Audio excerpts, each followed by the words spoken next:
15 ఏళ్లకు ముందు కాశీలో మీరు ఆశీర్వదించారు. తర్వాతే గొప్పవాణ్ణి అయ్యాను. తమరిక్కడున్నారని విన్నాను. ఓసారి చూసిపోదామని వచ్చాను.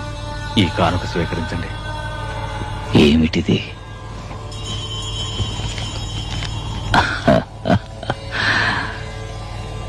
దీనివల్ల ఈ జడానికి ఏం ఉపయోగం? సర్వం తెలిసిన మీకు నేను చెప్పాలా? ఈ లోకంలో ధనం లేకుండా జీవించడం కష్టం అండి. ధనం మూలం ఇదం జగత్తు కదా. ఇప్పుడు నీకేం కావాలి? మీ ఆశీర్వాదం వల్ల నా ఆశలు నెరవేరినాయి. కానీ జీవితంలో నాకు మనశ్శాంతి లేదు.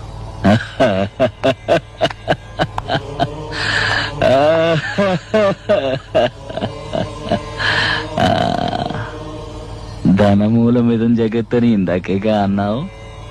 శాంతిని కొనుక్కో. ధనమంతా నీ దగ్గరే ఉంటే మనశ్శాంతి ఎలా ఉంటుంది? ఏదో నీకు కావలసినంత ఉంచుకొని మిగిలింది దానం చేస్తే మనశ్శాంతి దక్కుతుంది. డబ్బు దోచుకునేవాడికి ఎప్పుడు మనశ్శాంతి ఉండదు. పుణ్యం దాచుకునేవాడికి ఎప్పుడూ తోడుగా ఉంటుంది.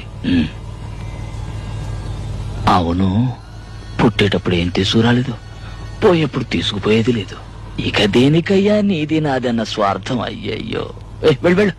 ఇదిగా దీన్ని తీసుకుని లేని వాళ్ళకిచ్చాడు.